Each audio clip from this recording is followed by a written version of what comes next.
47 koronavirus kasu positibo berri zenbatu dira Nafarroan azken egunean. Aurtengo martxoaren 8an pandemia sorturiko egoera berezi honetan Nafarroko mugimendu feministak erabaki du deialdi deszentralizatuak egitea. 15 emakume Nafarroko basozain, geroz eta gehiago dira basozainen taldera gehitzen diren emakumeak lehendabizikoak 1993an izan zuten sarbidea. Osasun departamentuak astelehen honetan berrekingo dio koloneko minbizia goiz detektatzeko programaren jarduerari. Nafarroko egoitzak koronavirusa gabe ekainetik lehen aldiz. Nafarroko gobernuko osasun kontseilariak aste zainduan ere etxeratze agindua 11etatik 6tara mantentzea proposatu du. Txibite lehendakariak eta González Laya ministroak bat datoz nazioartekotzea indartzeko diplomazia komertziala landu behar dela esatean. Osasun arloko elako liberatuek ez dute txertorik hartu lehen lerroan lan egiten duten langilei lehentasuna emateko elak salatu du sindikatuen lana desprestigiatzeko ahalegina egin dela. Iruñak 2020an energia berriztagarrietan instalatutako potentzia bikoiztu du partikularrek enpresek eta sektore publikoak egindako apustuari esker.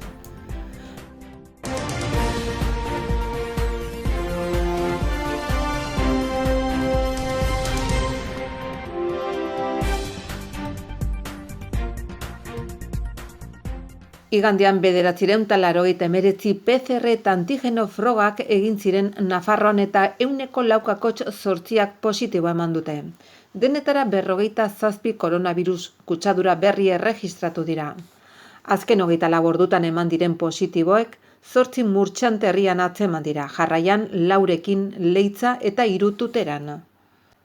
Bestetik aipatu ere azken ordutan Nafarroko 51 ikasle sartu direla konfinamentuan. Hala gaur egun bakartuta daude 882 ikasle guztien artean 1,42. Ikasgelei dagokionez 25 ikastetxetako 47 talde daude bakartuta. Hau da, 1,15. Bakartuta geratu diren ikasleak honakoak dira. Tuterako Konpainia de Maria ikastetxeko haurrezkuntzako 3 urteko 19 ikasle. Murtxanteko Mardones Imagaina ikastetxeko lehen hezkuntzako 2. mailako 14 ikasle eta Sarrigurengo Santa Maria de la Real ikastetxeko batxilergoko 2. mailako 18 ikasle.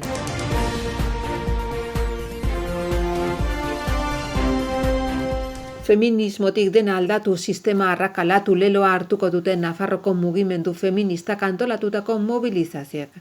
Goizean atzerritarren bulegoan izan dute lehen hitzordua migrazio politiken aurkako mezua helarazteko, jarraian 12 oblatasera eraman dute aldarria. Kapitalismoaren kontra egiteko eta autoritarismoa salatuko dute Iruñeko udaletxe plazan. Nafarroko Unibertsitate Publikoko liburutegiko plazan elkartuko dira ikasleak. Arratsaldean berriz auzoka eginen dira elkartaratzeak. Arratsaldeko 7etan Mendillorrin eta Elorri ikastetxean. Arrotxapean Gurpildun martxa eginen dute ordu horretan. Baina elkartaratzea arratsaldeko 8etan izanen da, Plaza Gorrian. Arratsaldeko 8etan ere izanen dira Aldezarrean, Sarasate pasealekuan, Arrosadian, Felisa Munarriz plazan, Donibanen, Tramontanan, Txantrean Euskara plazan eta Sanduzelaien Gortari plazan. Arratsaldeko 7etan Barañaingo udaletxe plazan, Mutiloa plazan, Uharteko San Juan plazan eta Orkoiengo udaletxe plazan eginen dituzte protestak. Ansoainen udaletxe plazan, Atarrabian udaletxe plazan Burlatan, Ezkabazabal plazan eta Sarrigurenen Pinuaren plazan berriz 8etan izanen dira. Emakume sozialista deituta mobilizazioak egingo dira Carlos Hirugarren etorbidean Kaixabanken parean arratsaldeko 6etan. Saretzetik Aldarrira gora mugimendu feminista lemapean Elizondo eta Donesteben arratsaldeko 7etan eginen dira elkartaratzeak herriko plazan eta herriko biribilgunean urren ez urren.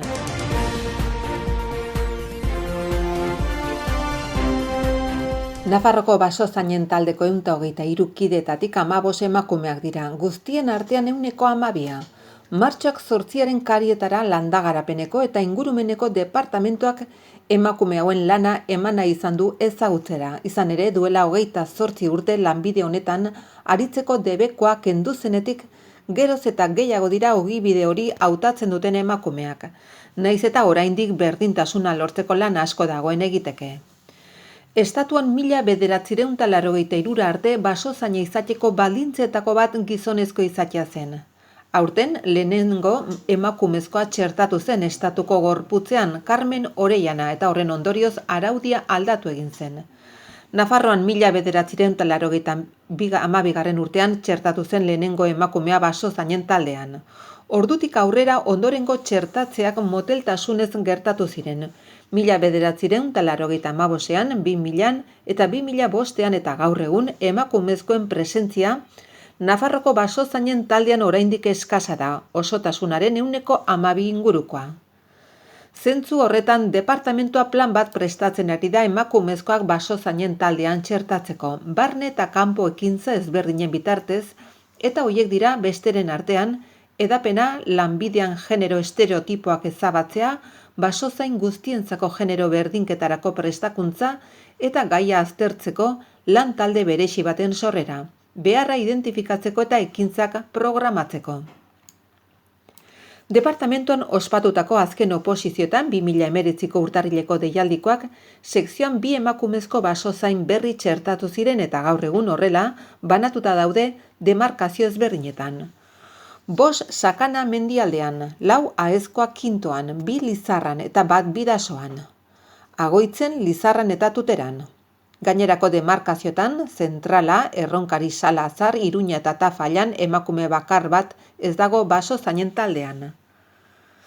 Aipatzekoa da basozainak zerbitzuaren zuzendaritzako arduraduna 2008tik departamentuko biologoa eta teknikaria den Gloria Giralda Karrera dela. Basozaina izateko trebakuntza profesional berezia, Atarrapiako nekazaritza eta basozaintzako eskolan egiten da, zeinetan espezialitate hau ikasten duen emakumezkoen porzentajea halaber baxua den 16% ingurukoa. Basozainak zerbitzuko personala garatzen ditun zereginek eta funtzioak barne hartzen dituzte baso esparruaren babes eta aprobetxamenduarekin lotura dutenez, gainera, fauna eta flora basatiarekin, ibai ingurumenaren eta gune babestuen zaintzarekin, industria esparruko ingurumen kalitatearekin eta ingurumen heziketarekin zerikusia dutenak besteren artean. Basozainek halaber ingurumen larrialdien kudeaketan esku hartzen dute, suteak eta desagertutako personen bilaketarako lankidetza barne.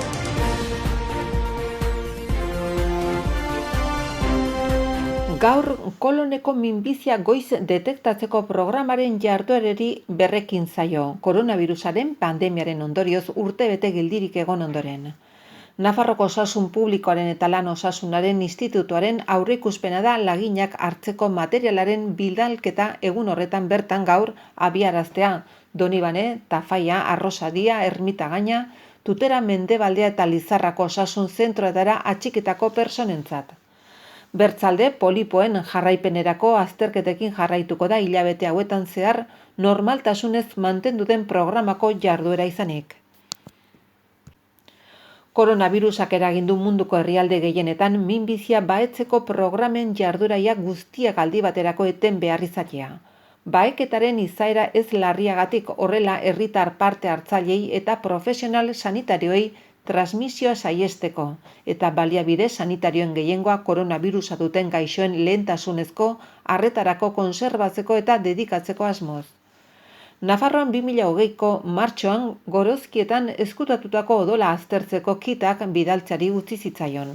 Era berean, osasun zentro guztietan agindu zen jada programara gonbidatuta zeuden personek zeuzkaten kitak jasotzeari uzteko besterik abisatu ezean.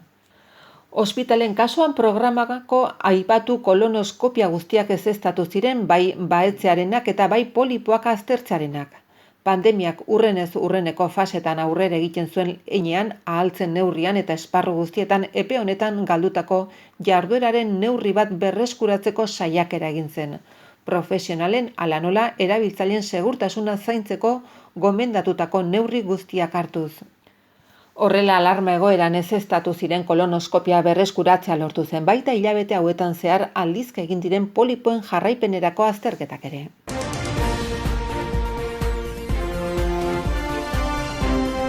Eskubide sozialen departamentuak ezagutzera eman duenez, adinekoen 71 egoitzetan eta desgaitasuna dutenen 53 zentroetan ez da koronavirusarik. Egoera hori ez da izan pasaden urteko ekainaren amaieratik. Otsailaren 12an adinekoen eta ezgaituen egoitzetako txertaketak amaitu zirenetik, txertaketaren estrategiaren eragin positiboa azpimarragarria da kontseilariaren iritziz. Adinekoen egoitzen kasuan, adinekoen 608 alta epidemiologiko eman dira eta 7 langile oraindik bajan daude. Ezgaitasun egoitzen kasuetan 3 langile bajan daude, egoilar bat ospitaleratuta dago eta 109 alta epidemiologiko eman dira. Txertaketaren eraginez COVID-aren beherakada egoitza hauet nabarmena da eta oneri esker, zentro hauen egunerokotasuna normaltasunera itzultzen ari da pixkanaka, baita bisitaldietako neurriak ere malgutu dira. Pixkanaka egoilarren bizitza normaltasunera itzuli da eta pasaden otsailaren 26tik posible dute egoitzetatik atera familikoen etxetara itzuli PCR-rik gabe bueltarakoan.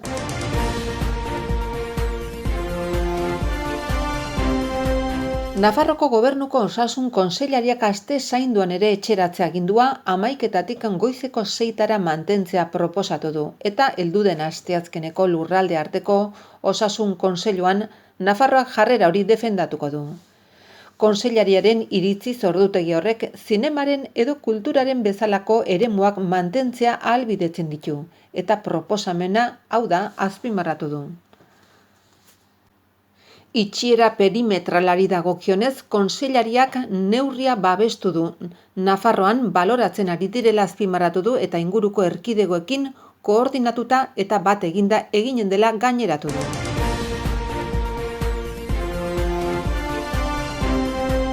Maria Txibite Nafarroko lehendakariak Arantxa González Laya kanpo arazoetako Europar Batasuneko eta Lankidetzako ministroa hartu du Nafarroko jauregian eta Nafarroko enpresen nazioartekotzea bultzatzeko diplomazia komertziala indartzeko beharra azpimarratu du. Nafarroko lehendakariak azpimarratu duenez, esportatzeko ahalmen handia du Nafarroak eta azken urteotan areagotu egin da. Motorraren industriaren eta nekazaritzako elikagaien industriaren eskutik besteak beste. Hala, iaz 8.800 milioi euroren truke esportatu zuten Nafarroko enpresek. Koronavirusak kopuru horri kalte egin dio, baina volumen handia izaten jarraitzen du gaineratu du Txibitek.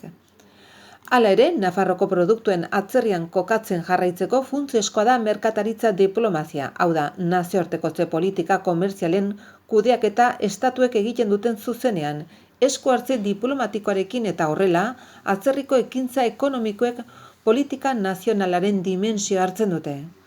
Horren harira, Espainiako gobernuak, Nafarroak bere enpresa handia ez ezik, enpresa ertain eta txikiaren nazioartera zabaltzeko egiten dituen aleginak babestu nahi dituela azpimarratu du atzerri ministroak.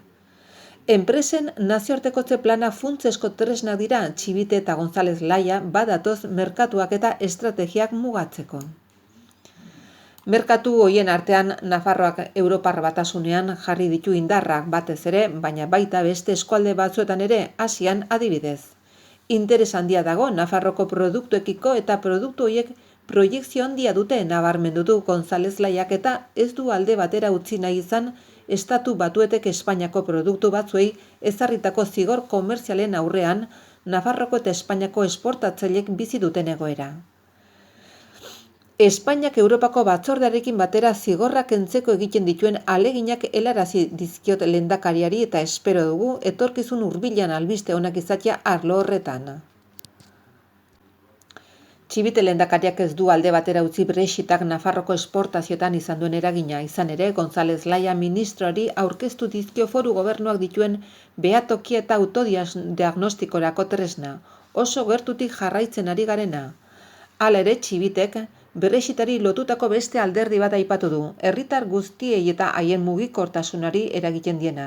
Europar Batasunetik atera ondoren, Erresuma Batuan ikasi, ikertu eta lan egin ahal izateko ezarritako baldintzen aurrean.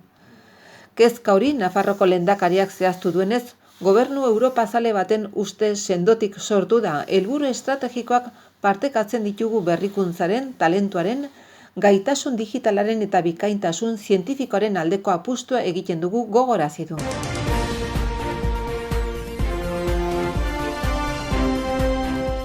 Elak baieztatu du sindikatuak osasun bidean liberatutako personek uko egin diotela koronavirusaren aurkako txertoa jartzeari pandemiaren aurka lehen lerroan lan egiten duten langilei lehentasuna emateko. Eta horrek gezurtatu egiten du sindikatuen ordezkariek txertaketa orokorra egin dutela adierazten duten informazioak. Beste behin ere prestigioa kentzeko kanpaina badela dio sindikatuak eta osasun bidea da azken arduraduna izan ere, gaixoekin edo kutsatuta dauden personekin zuzeneko kontaktuan lan egiten ez duten edo elkarrekin hartzeko arrisku txikiago duten profesionalei txertoa jartzen jarraitu nahi du behin eta berriz, dio prentsa oharrean ELA sindikatuak.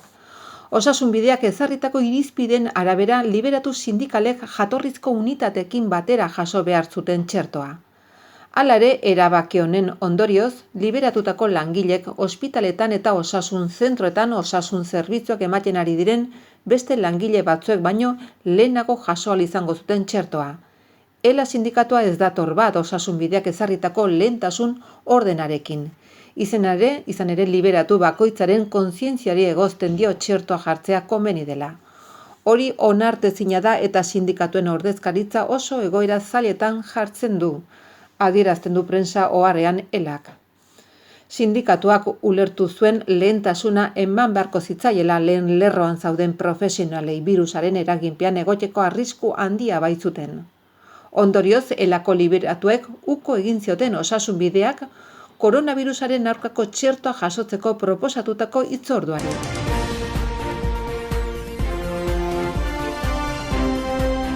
Iruña berriztagarrien aldeko apustua egiten ari da eta horren adibide da herritarrek agortu zutela udalagiaz autokonsumorako instalazio mota horiek sustatzera bideratutako 20.000 euroko aurrekontu partida. Halaber, Espainian baimena duen etxe bizitzetarako autokonsumo partekatutako lehen instalazioetako bat hirian dago. Herritarren alegin horri erantsi zaio udala berak emandako bultzada. 2020an instalatutako potentzia fotovoltaikoa 142 handitu baitzuen, 2 instalazio berri gehituta, orain arte ezarritako handienak. Udal zaingoaren eraikina Iratxeko monasterioaren kale 2an 75 kilobatiorekin eta autobus geltokia 100 kilobatiorekin. Udalaren instalazioek osotara sortu duten energiari esker, Iruñeko udalak 73.000 euroko irabazia izan du. Kontuan hartzen badira energia salmentak eragindako, diru sarrerak eta autokonsumo instalazioek eragindako aurrezkia. Martxoaren 5an energia eraginkortasunaren nazioarteko eguna ospatzen zela eta proiektu estrategikoetako mugikortasuneko eta jasangarritasuneko zinegotzi ordezkaria Fermin Alonsok aurkeztu ditu energia berriztagarrien egoeraren diagnostikoa eta hiriaren lan ildoak. Esparru hori zuzenean lotzen baita Iruñak dituen garapen jasangarriko helburuarekin. Tokiko sistema osoan, hau da etxe bizitza pribatuak, negoziok eta administrazioak, berriztagarriak sortzea lan bektoretako bada. Go Green Iruña proiektuan eta garatzen ari den hiriko energia transizio eta klima aldaketarako estrategian. Agiri horren helburuen artean dago hiriko isurketa kutsagarriak drastikoki murriztea. Iruñako udalak joan den martxoan egin eta urte honen hasieran estrategia horren garapenean eguneratu zuen energiari buruzko diagnostikoaren arabera. Etxe bizitza sektorea da garraioarekin atzetik energia eskari handiena duen eta CO2 gehien isurtzen duena, guztizkoaren 20% eta 19% urrenez urren. Hazkundearen hasiera horri laguntzeko udalaren lehen apustua izanen da autokonsumorako berriztagarrien instalazio bultzatzeko diru partida 50% handitzea, 30.000 eurora heldu arte. Udala 2018an hasi zen era horretako laguntzak ematen eta iaz amaitu egin ziren lehenbiziko aldiz, diru laguntza horietara esleitutako 20.000 euroak. Esan daiteke 2020an instalazioen hazkundearen hasiera eman zela eremu pribatuan. Izan ere, lehen instalazioa 2015an hasi ziren eta araudia aldatzearekin bat 2019an era horretako energia instalazioen erregistro ofiziala hasi zen. Abokatu zerbitzari, kantari, emakume jaio gara. Ona praka garagardo batekin errespetua nahi dut.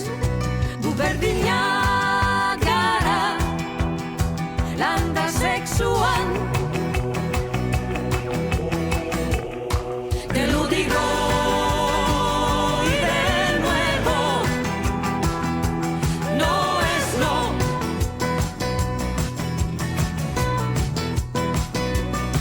Esan dizut eta berriro,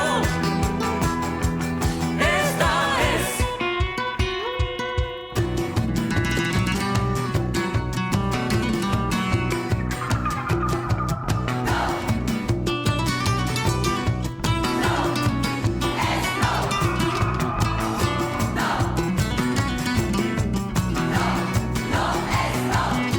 Te lo digo y de nuevo, no es no.